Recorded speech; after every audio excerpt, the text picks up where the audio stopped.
into our fourth segment. If you've kept up with us, we appreciate it. If you haven't, shame on you.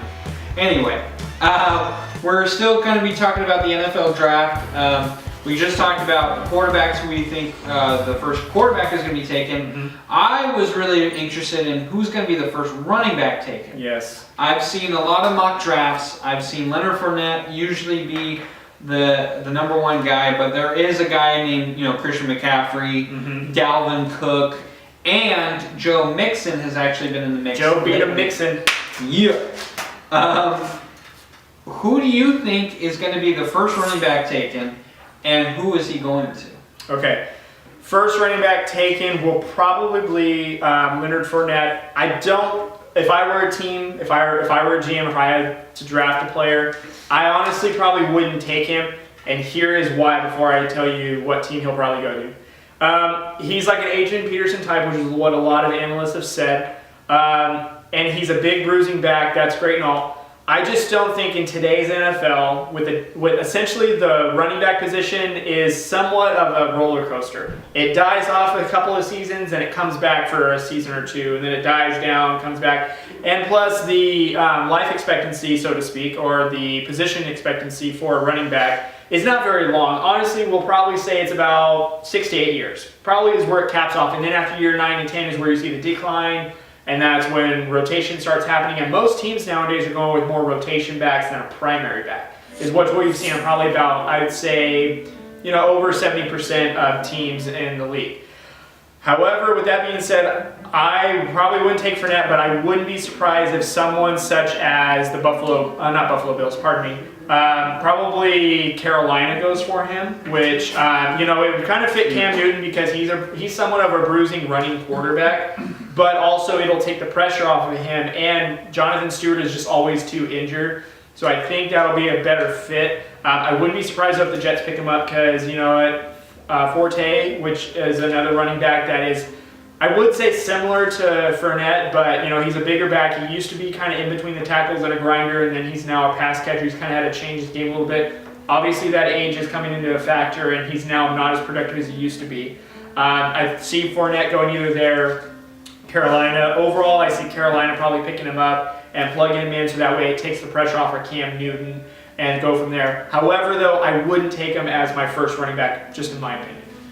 I agree with you. Leonard Fournette is not my first choice, and I'll go into that later on. I do feel like Leonard Fournette is going to be the first one taken because of his hype. His ceiling is higher than everyone else's in this draft, and that's why a lot of people want to pick him. The issue that I see is I'll get into that. I have him going to Carolina Panthers. I feel like he's going to go to the Panthers because he would fit, like you said, the Cam Newton system he would be a big back. He would kind of help out with Cam Newton. The running game would kind of get going again. Yeah. Jonathan Stewart getting injured, so Leonard Fournette could come in. But that's who he reminds me of. Yeah. Is Jonathan Stewart. He is Jonathan Stewart 2.0 in my opinion.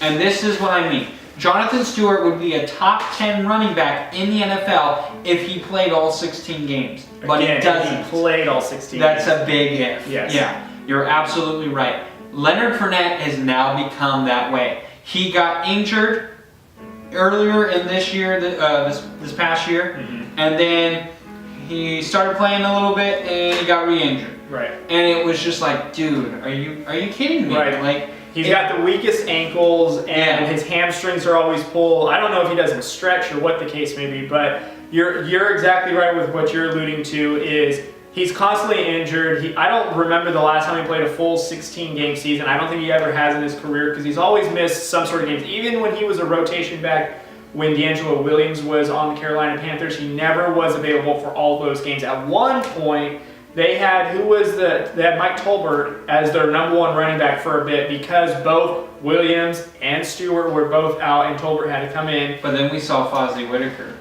We got to see a lot of them this past season too because Stewart was out. But anyways, yeah, I agree with you. I mean, we'll see. I just don't think he's the old school prototypical running back, which I think is, I guess you can call it, so to speak, a dying breed because most offenses don't run that way anymore. They're too fast paced where you're going to get hurt.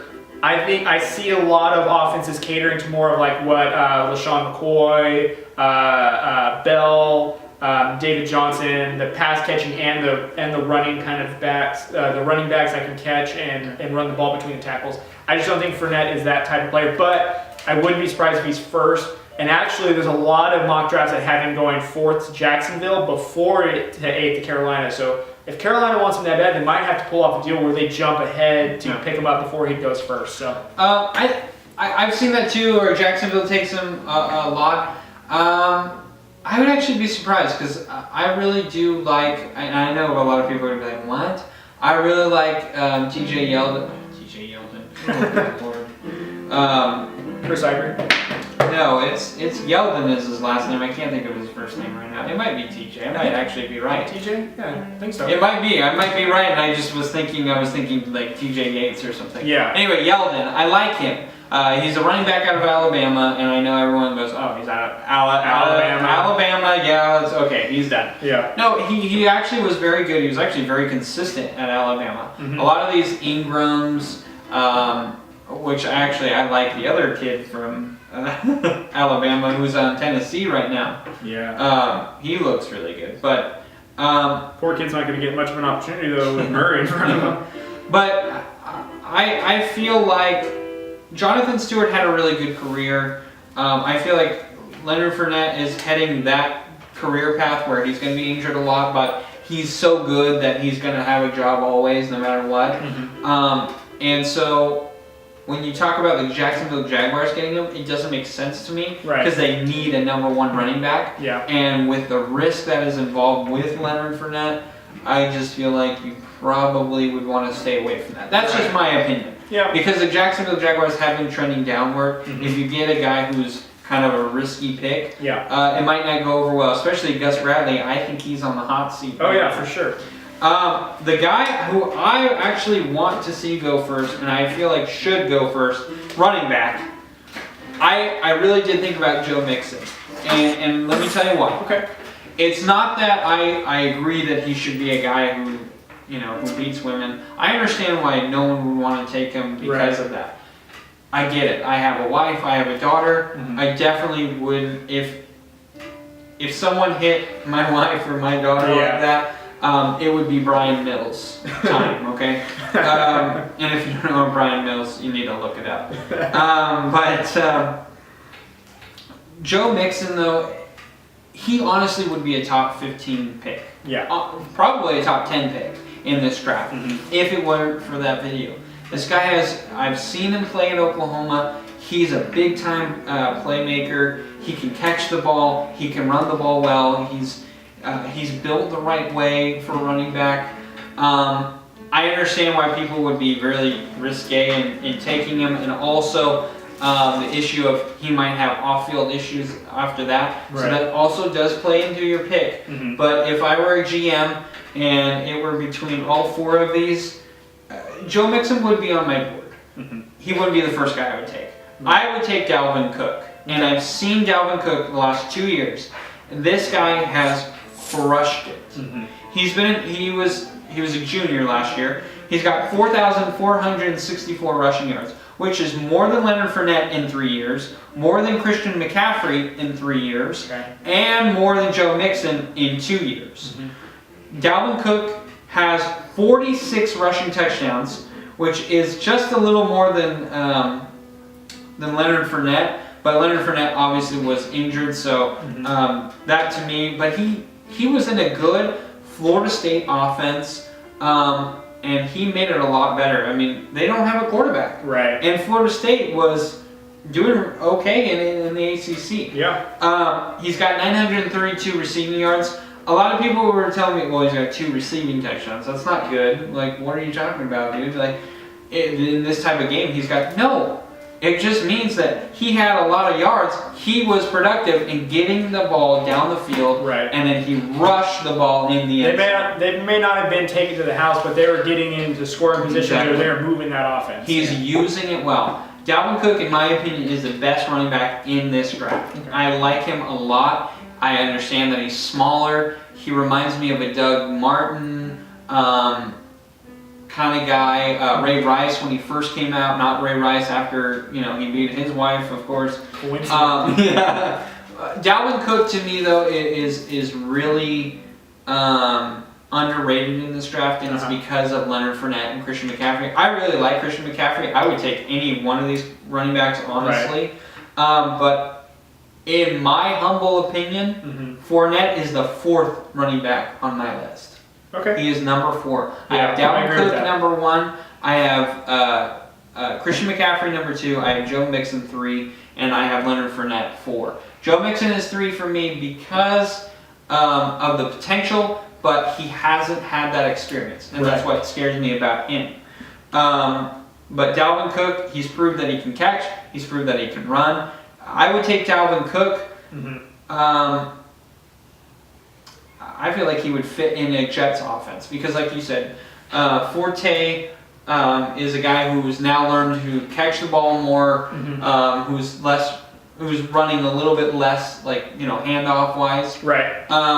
Dalvin Cook could take that and he still can catch the ball. Yeah. And the Jets could basically run the same offense and just throw in Dalvin Cook. Very true. So I feel like that would be a bet. I don't think the Jets are going to go that way, honestly, because of Bowles being a defensive-minded head coach. I feel like they are going to draft a defensive guy. Yeah. They shouldn't, but they're going to. In my opinion, I feel like they're going to. Well, they're in rebuild mode right now. Rebuild mode blueprints are basically if you don't find your franchise quarterback in this draft, then you got to find the defensive player. Yeah. But my list isn't too far off of yours. Leonard Fournette is number 4 on mine, and I do have Joe Mixon just because of the baggage. However, he's had a lot of comparison to David Johnson of Arizona Cardinals. So whatever team picks him up, if you can take on his baggage, like here's just 2 teams off the top of my head I think would be actually really good for him to go to, and it would help their team tremendously. Green Bay Packers. They've got an outstanding organization, and no team to kind of keep them straight and narrow than the Green Bay Packers, in my opinion. I think that would really benefit him, and it would benefit them because, essentially they've got an upgraded Eddie Lacy, who he's now not overweight, and he actually has better hands than Eddie Lacy, and he's a very good running back. He would help Aaron Rodgers a ton. A lot, yes, he would. And also, you're going to kind of be surprised at this, but understand, I've actually seen a couple of mock drafts of this, and I would kind of go for it because the Raiders. Their organization, in my opinion, is no longer this bad boy, get people who are, who are basically in the outs with the league and have this bad boy reputation. In my opinion, they're a lot more mature, more sophisticated. I do credit that a lot to Reggie McKenzie. I think he has completely changed the culture, and especially with having Derek Carr and Mac there to kind of be the leaders and the pillars of that team. I don't see the Raiders anymore as this bad boy team, and not to throw shade at Lynch or anything, he's a great running back, but he's not a Raiders type of running back for what we're doing today. He would have been, like 4 or 5 years ago when Al Davis was alive, because you got the rugged Raiders. We're not rugged anymore, we're finesse, we're smarter, we work as a family. Yeah. Nothing would be better than to rehabilitate this kid than to have him come into our family and protect him and teach him what it's like to be professional. And nothing better than having a mentor like David Carr right there to help him out. Derek Carr, excuse me, to kind of help him out there. So that would be mine. Number 2, actually, I have Cook because I'm truly really liking McCaffrey. To me, he is what the prototypical running back, granted he's white, he's a prototypical running back to what today's game is going for, which is you can catch and you can run. You can punt and return. You can do all sorts of things. I've heard a lot of comparisons that he's very similar to LaShawn McCoy. Very elusive, better hands than LaShawn McCoy, though, and he can get through the tackles. And I just think that he's an overall better running back for today's game. Now, had you asked me this like 6 years ago, let's say, when we were still in high school, well, no, we weren't still in high school, but, when that was depressing. when we were younger, talking about other modern-day footballs, Fournette would have been number 1 for sure because he's a bruising back. But today's game nowadays, McCaffrey, in my opinion, is the best running back. With all that he's done at the combine, with all that his maturity is, and he's beating odds essentially. No one thought he'd be very good. I mean, he's good in college, but I don't think he'll elevate. Then he goes to the combine and tears it up. And he's not just good on the drills. He's got a good smarts. He's just a very good football player. Any team that picks him up would be great. I would love to see the Raiders pick him up just because I think that he'll fit whatever they want because They love to have a player that can go receiver, especially with the screen game. They love the screen game. Running between the tackles, a change of pace, especially if you got those 3 rotations, that'd be really great. I see him going well before that, though. I wouldn't be surprised if the Indianapolis Colts picked him up first, just because they need a running game. They need to beef up the offensive line, but I wouldn't be surprised if he goes. But McCaffrey, in my opinion, is the number 1 running back in this draft, and he's in my opinion, going to be very dynamic, and he's going to surprise a lot of people, considering he's not the mold of a white player. Not saying, as a quarterback, that's who you see primarily of, but as a running back, he's definitely different. Yeah. And I think that's where he'll be very successful, and that's who's number 1 in my opinion. I would like to see McCaffrey go to the Raiders. I think he would really fit, and you're not going to spend a ton of money like you will with Marshawn Lynch or an Adrian Peterson. You're actually going to spend less, even though a lot of people are going to be like, well, the rookie contract, there's a lot of money guaranteed. Yeah, but if it works out, hey, it looks great. And if it doesn't, it's still less than what you'd be paying Adrian Peterson or Marshawn Lynch. Right. I feel like the Raiders... At first, I was like, man, I really would like to see them go after Adrian Peterson. It'd be a nice change of pace, where we can, dink and dunk with these screen passes or these short passes, and then kind of, lob it, and then you can run it with a big bursting back. Yeah, I wanted to see, at first the Raiders go after Adrian Peterson or even Lynch. I mean, I thought that would be great. As you and I discussed it more and more, though, Lynch really wouldn't fit in like you had mentioned. Adrian Peterson's going to be pretty expensive for a guy who's getting older and has had a lot of injuries. You go in the draft, you get cheaper, and you get younger, and you could develop a guy, or like you said, you can do that 3-man rotation that they have.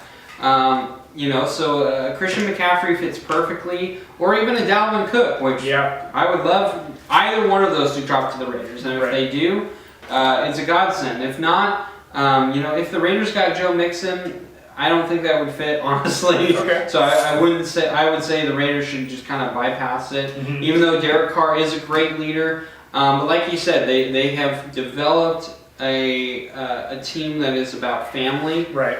And if you kind of don't fit into the family, or they got to teach you, that might kind of derail it. So anyway, I would like to see Cook and McCaffrey go to the Raiders. I don't see it happening, but it's a very big possibility that it could happen. Yeah, I mean, there's rumors that Cook is probably going to go to Tampa Bay at either 18. I mean, who knows? McCaffrey might not even be there when it comes up to us, because the Broncos are sitting there at 19, and Ed McCaffrey, his dad, played for them, and what sweet of a home team would it be if the Broncos picked him up, which they do need a running back. I think the last running back that they had on their roster, C.J. Anderson, he's constantly injured. So I wouldn't be surprised if they picked him up and just had him as kind of like sitting back there, because they do love to run the ball. Yeah. Broncos always do that, and you've got John Elway there, who's a great GM. But you know what? If the Raiders picked him up, even if we got Cook, I wouldn't be upset. I'd still be very happy with it. I think they're both great running backs, McCaffrey and Cook. I just don't think. I think Lynch and AP, they're great if you think of it when they were in their primes, but we're not talking about their primes now. We're talking about basically in their 30s now, and neither one of them had very good, pass catching hands. I mean, they could catch the ball if they had to, but they weren't very versatile in that sense. So running the screen game would be very hard, because you got to make sure that if you deliver it there, that they can go for it or whatever. And I just don't know if they would do that, considering that most of our offense sometimes is contingent on the screen game. I mean, most of Cooper's touchdowns last year were basically off of receiver screens.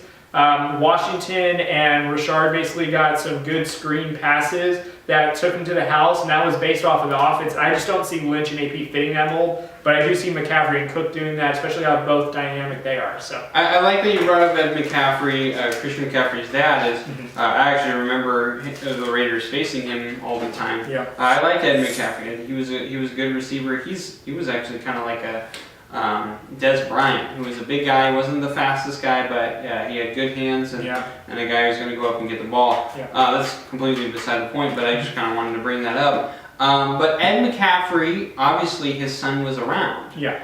And so Christian McCaffrey has grown up around NFL players, football players. So out of all four, Christian McCaffrey is the most in my opinion, the most NFL ready running back, because he has been around there. Right. Dalvin Cook is, to me, the best running back in this draft, but McCaffrey is the most NFL ready running back. Gotcha. And so, you know, with Christian McCaffrey, he would fit the Raiders mold in the sense of Derek Carr grew up in the NFL with his brother David. Right.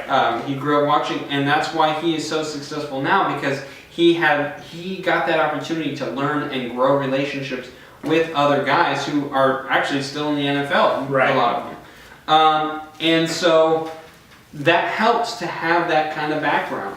Now, there are times where it doesn't work out. Okay, Right. Barry Sanders, his son, was at Stanford, and Christian McCaffrey obviously outbeat him. Yeah. And Sanders is now long gone from Stanford. So, you know, that's one of those things that, you know, you couldn't really tell. But, yeah, you know, I feel like the level that Christian McCaffrey is playing and the receiving background that he has, Right. especially in this type of game now, as a running back needs to catch, Christian McCaffrey is better as a receiving running back. To me, Dalvin Cook is a better all-around running back. Good and point. so that would be, honestly, it's splitting hairs, though, Right. because this type of game, the way the Raiders play, they could use McCaffrey or they could use Cook. Right. I think either way they plug in really nice, especially behind the big offensive line. I think it's second best in the league behind, you know, Dallas Cowboys offensive line, and Yeah. I think our line is a bit younger, I want to say, but you know, who knows? Maybe the Raiders don't even go with a running back until a little bit later, and they go offensive line or defense. I know we need to bolster the defense, but at all these running backs, though, McCaffrey's number one for sure, and I think they'll both be super dynamic in my opinion. So. Yeah. But I think we can agree that Fournette is probably going to still be the first running back because of his potential. Right, and his size, and they're gonna want to go with that old school type of back who's a bruiser, AP like, because AP was a monster when he first came out of Oklahoma. They're probably going to see Fournette in the same way. I'm just afraid of the injuries and that he won't last very long in the league with the old school running back type. But see, you could say that Fournette is Adrian Peterson type, but Adrian Peterson, when he came out of college, didn't have an injury history. Right. And so he was actually known for being super durable until his AC torn, came back the following year, did really great, and then the last 2 seasons with the whole thing about his son, and then just with injuries with his last season with the Vikings, has just kind of put him kind of downward. So it's been a very interesting last 3 seasons for AP. Yeah, so well, we appreciate you guys watching. Please follow us on Facebook, Twitter, and Instagram, which is Drew Code Sports Talk. Also, subscribe to our YouTube channel, which is the same, Drew Code Sports Talk.